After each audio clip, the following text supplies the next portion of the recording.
Hello, Achievers. Myself, Dr. Vikram. Can you all can hear me and see me?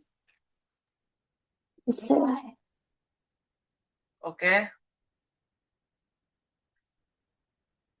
Okay. Okay. Yeah.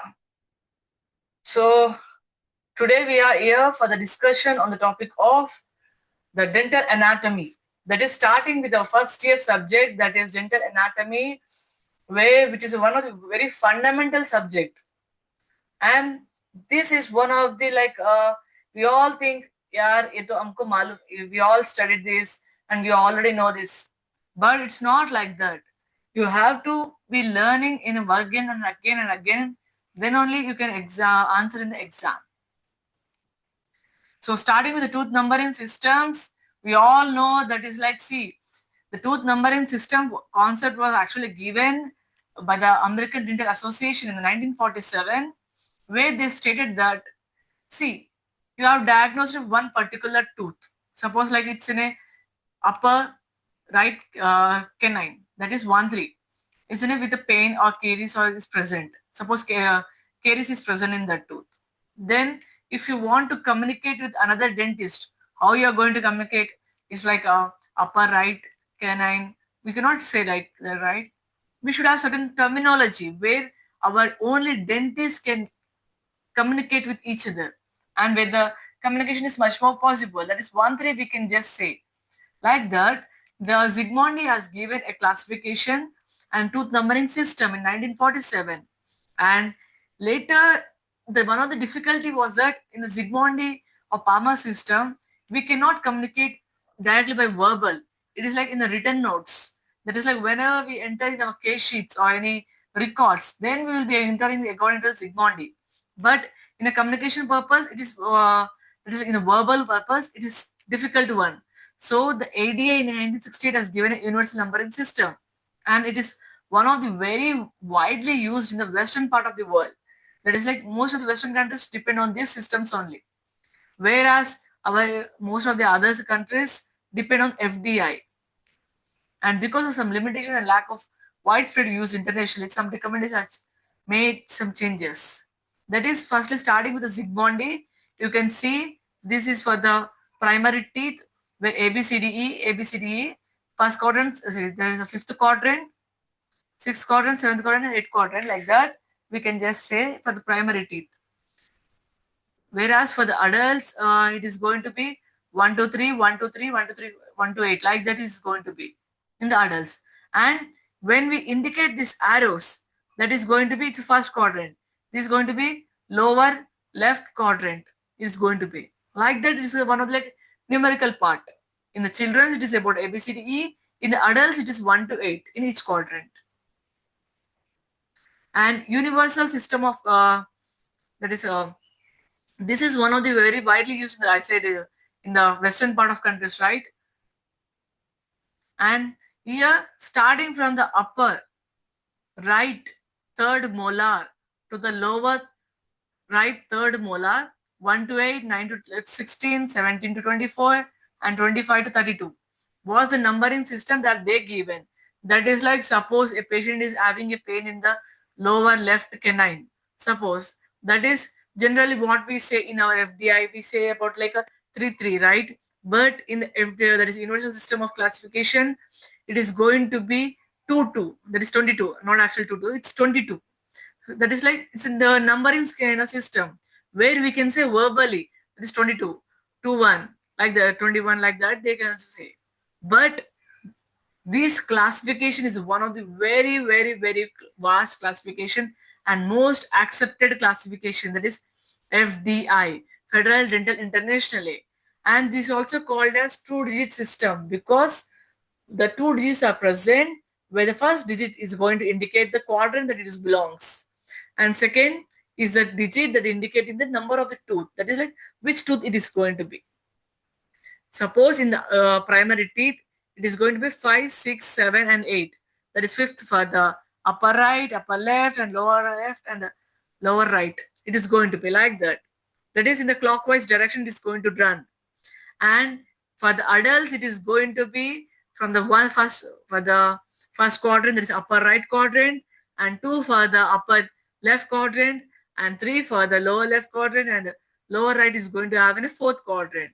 And this is one of the very vast usually numbering system. That is like, even when I pronounced in the even the previous slides also, that I pronounce like 3132, right? That's like a fluency that we get. That is in the American Dental that is universal system, it is going to be 23, 22, 21, 20. But whereas in the FDI, it is going to 33, 34, 35. Never pronounce 35, 36, 37 like that. It is going to be 34, 35 like that. It is going to pronounce. Because the first number is going to indicate for the quadrant it belongs, and the second number is going to indicate for the tooth position that it is going to be. And teeth eruption and calcification. This is one of the very important thing, because whenever we encounter any kind of like primary age child that is like uh, below 6 years of age, definitely we need to know, and this is going to give us an outlift also. That is, suppose in any of our relatives do ask like, my child is about like 10 years, 10 months or 12 months or 24 months, so you can just like, by this period of time the teeth is going to erupt, and by the 7 months or 8 months of period of time the primary, the central incisor is going to erupt, and lateral is also somewhere around equal to the central incisor. Whereas canine is about, it is going to erupt in the 16 months, and the first molar is going to erupt somewhere around like 20 months, and second molar is going to erupt 24 months.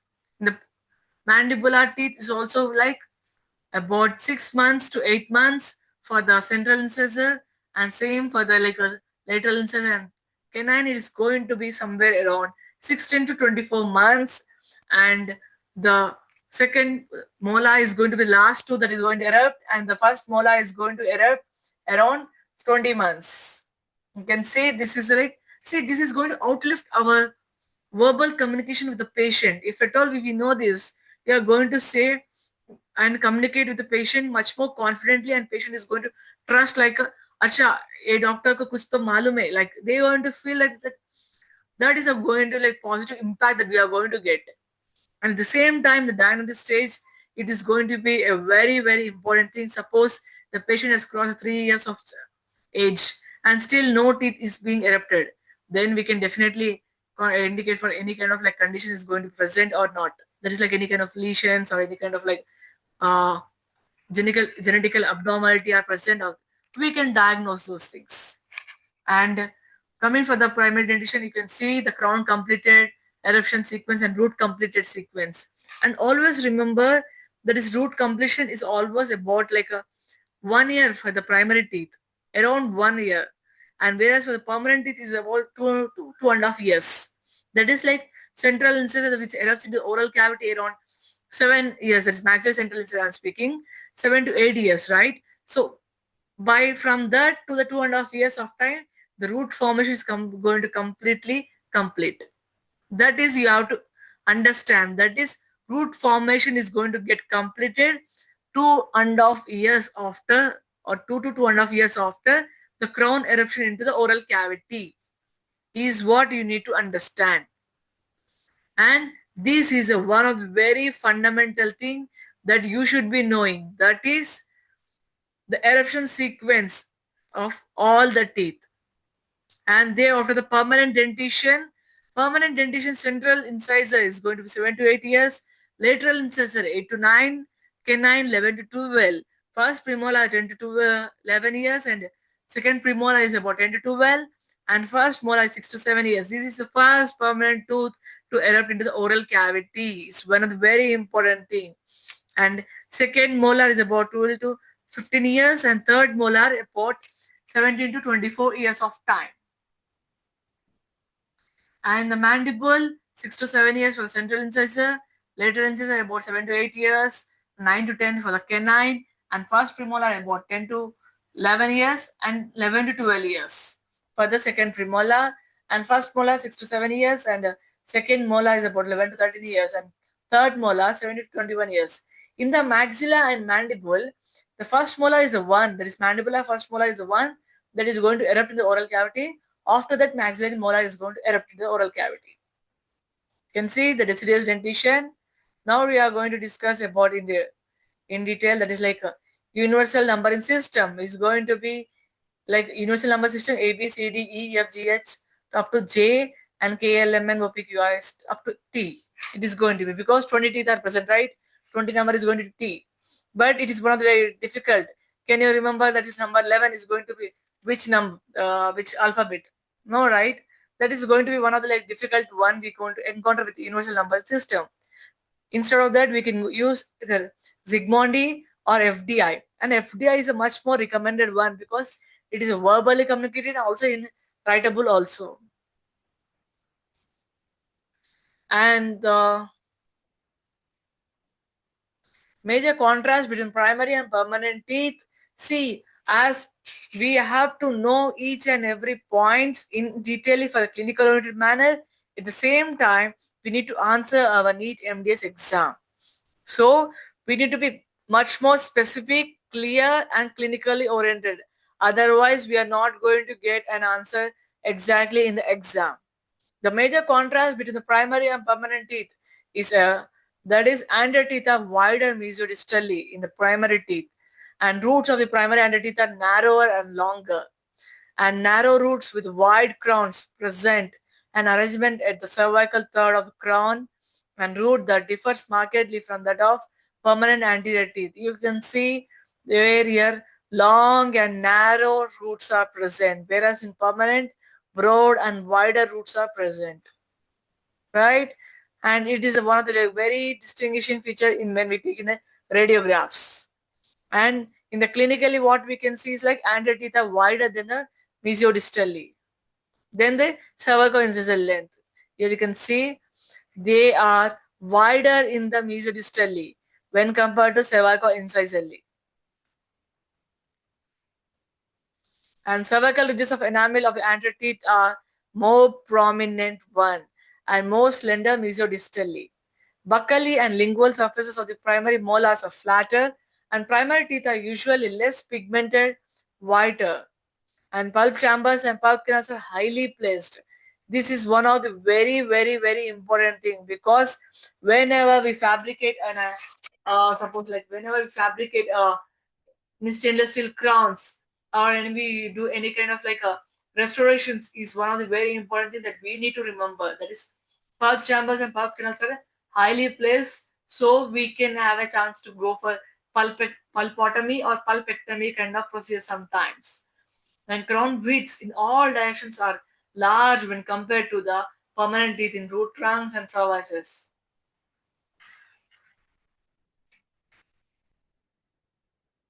And primary first molar, cervical ridge is well developed and is called as molar tubercle of Zacharangel in upper first molar, and there are four cusps. That is, molar resembles the permanent premolars, and primary mandibular first molar does not resemble any of the permanent teeth at all. The long and sharp mesolingual cusp is an outstanding feature of the deciduous first mandibular molar. It's one very important thing, and it is the largest of all the cusps in the lower first molar, and the primary molar, in which the anatomy of the pulp contraindicates an MOD preparation, is the mandibular first premolar. That is first molar. Sorry, that is the first molar. Is the one. See, we have to study each and everything in the clinical oriented manner only. Why we are studying this all? Because whenever we do the mesio, occlusal and distal type of restorations, definitely it is going to contraindicate. Otherwise, we are going to land up into the like restoration into pulpectomy or pulpotomy kind of procedures. And the cusp of Carabelli is the fifth cusp present in the deciduous upper second molar, and the lower second molar is a buccal cusp, that is distal cusp. And fifth cusp is in the permanent lower first molar is present. Primary maxillary second molar resembles the permanent maxillary first molar. Is one of the very important thing. It is going to resemble. And primary second mandibular molar resembles the permanent mandibular first molar. That is like, it is going to somewhat like all the five cusps. That is like distobuccal, mesiobuccal, mesiolingual, distolingual, and the distal cusp in the mandible is going to present. Whereas in the maxilla, we all know that is like in the Mesiopalatal cusp is going to have a fifth cusp, that is cusp of Carabelli in the permanent teeth, right? Similarly, it is going to present even in the primary teeth, that is second molar. And the key points that you need to remember is cusp of deciduous canine is much longer and sharper than the permanent canine. The mesial slope is longer than the distal slope. Whereas in the primary permanent, you can see the distal slope is longer than the mesial slope in the permanent. Whereas in the primary, it is vice versa. That is, mesial slope is longer. You can see from year to year, the greater distance when compared to year to year, right? And the enamel rods. The deciduous slopes occlusally at the cervical region, and permanent teeth slope gingivally. That is, cervically it is going to be. That is, it is occlusally and it is gingivally. And the smallest teeth is the lower central incisor, and smallest molar is going to be upper first molar in the primary teeth I'm speaking about. And thereafter, we will be discussing about the permanent dentition. Till now, we are discussed about the distinctive features which are going to be asked in the NEET MDS exam. See, if we start discussing each and every line from the Wheelers, it is going to take another 5 years to complete another 4 years, sorry, to complete all the 20 subjects, right? We have to be much more precise, and also in the clinical oriented manner, we have to be oriented. Otherwise, it is going to land up into confusion kind of state, and also lagging, stress, and all these are going to be get created.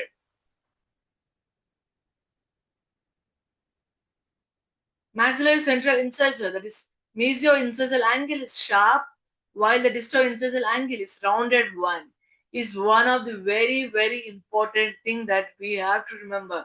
Why? It's not just because like for the sake of exam, for even for the sake of like when we do the restorations, that is direct restorations I'm speaking about. That is when we suppose like any incisal edges have been this class 3 or class 4 kind of fractures are present, then what that is like a glass that is a what we say, that is like a GV Black's classification, class 3 and class 4, where the incisional edges are involved, where we can do any kind of a direct restorations with the composites, right? Where the mesio-incisal angle should be sharp and disto-incisal angle should be round is one of the very, very, very important thing whenever we are doing this restoration. That is, suppose like the mesial one, it should be sharp and it should be rounded one. Otherwise, it is going to create an asymmetric kind of things. And distal outline of the crown is more convex.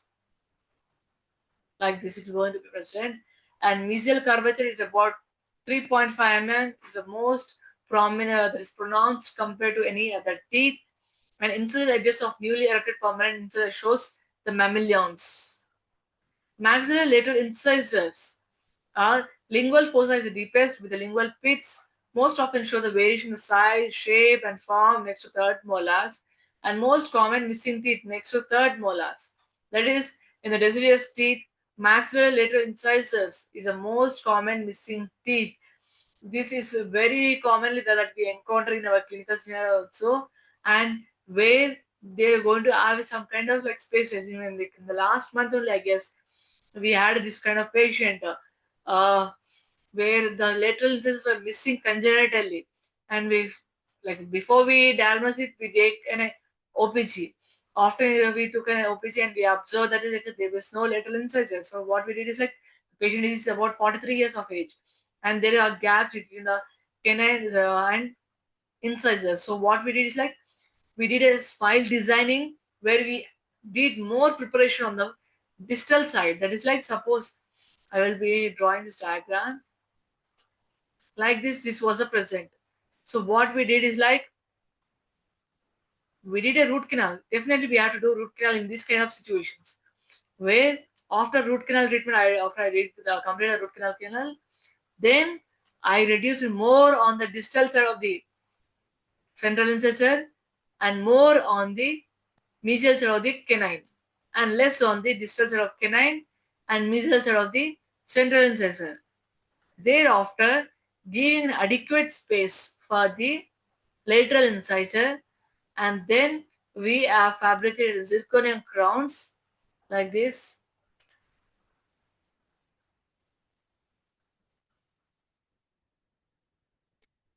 Most of the patients will not be willing to share their photos, so that's why I didn't take any kind of photos in these patients. So this is how we are going to create. This is one of the very important in the smile designing concept. And that is only possible when you know the subject knowledge. Otherwise, it's going to be like a dulla. You should be like as a doctor should be knowing each and everything in detail, in and out. Otherwise, you are just an R&B doctor only. I'm sorry to say that, but this is a fact. And later into the teeth, which commonly have abnormal relations to the adjacent teeth, these peglaterals are also going to occur. And also, it root as in a curvature. That is, it spreads laterally and palatally. So, infection also spreads in that direction only, and much more commonly observed is a palatal abscess.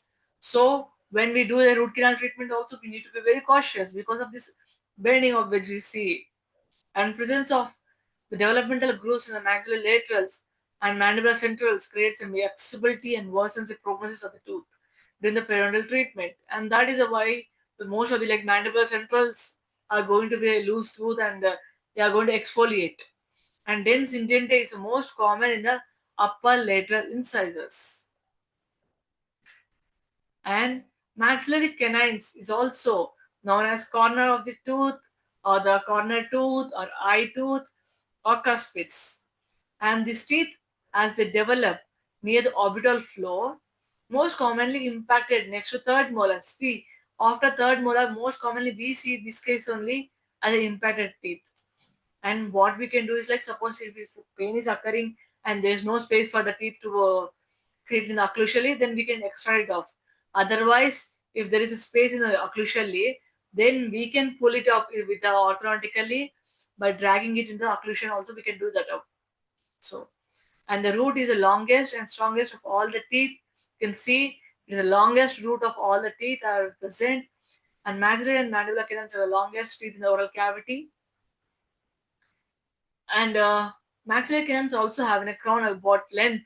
It is 10 mm is the length of the crown, and root is going to be 17 mm. It's one of the longest one. And mandibular canal is about crown is 11 mm and root is going to be 16 mm. And these teeth exhibit longest path of eruption, and these teeth have a maximum mesiodistal angulation, that is 17 degrees angulation seen.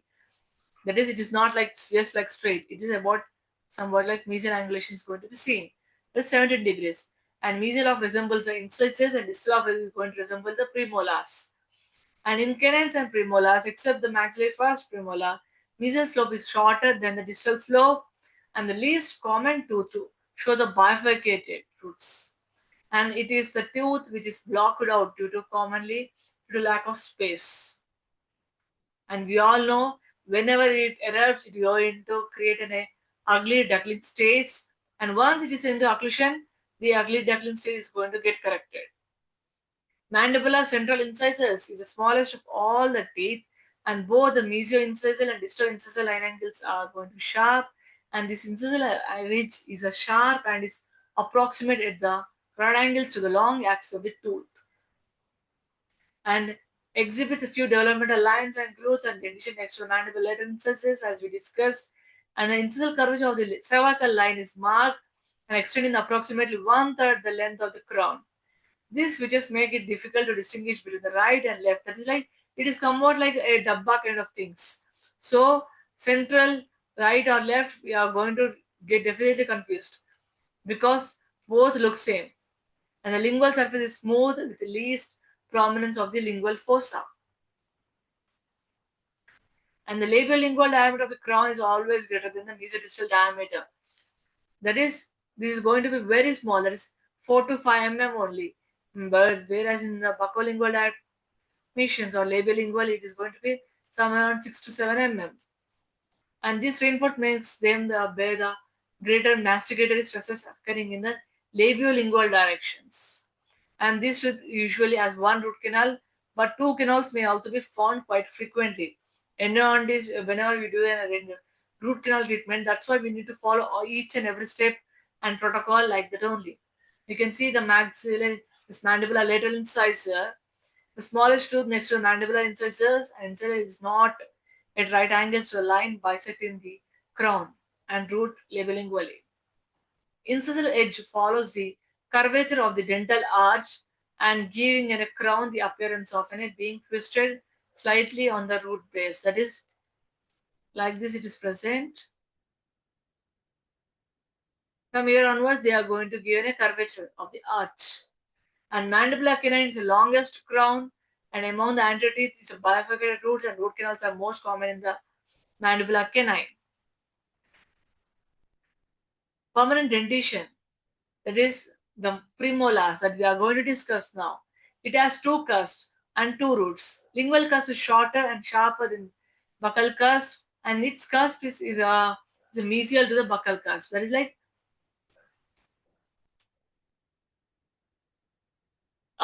like this it is going to be present. So it is one of the like distinguishing feature of it. And largest of all the premolars shows a very well characteristic defined mesial marginal developmental groove in the enamel of the mesial marginal ridge, and least common to show the furcation involvement, and the prognosis will be poor if at all furcation involvement occurs.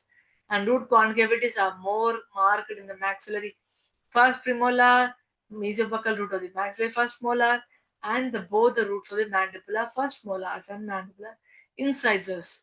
Whenever these grooves are present, definitely it is going to create an highway for the infection. That is like, it is kind of like a very good highway. All the microbes, chalo tata bye bye katam gaya. From this path, it is going to occur. And maxillary second premolar, it has two curves and single root. All the angles will be less. That is like day length acute. That is like they are less acute. They are somewhat like rounded one. It's not like dabba. All the angles will be somewhat like rounded. And the cusp of second premolar are shorter than the first molar, with the buccal and lingual cusp more nearly the same length. That is,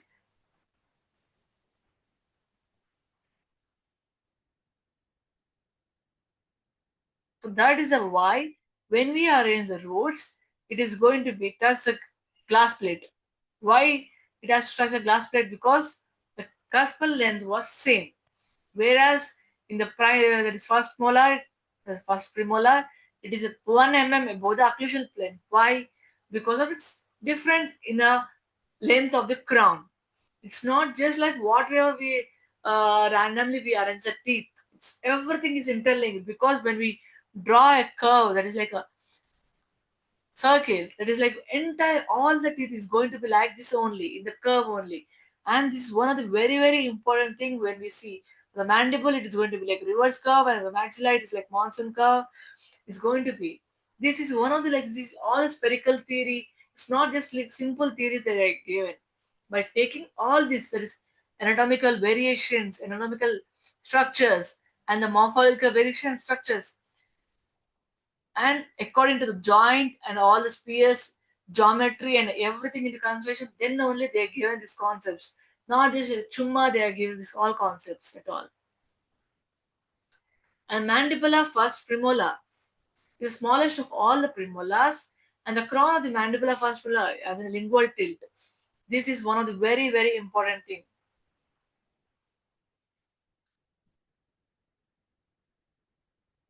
You can see this kind of tilt is going to see that is 30 degrees to the long axis of the root, and it is called as enigmatic endodontist because it is a tilt that is going to create a very much curves. And also surface of the crown shows a characteristic of mesolingual developmental groove, and lower premolar shows a maximum incidence of the dense vaginators. And bifurcation and trifurcation are much more common, and I think the class is going to just rejoin the link. All everyone, just rejoin the link. Okay.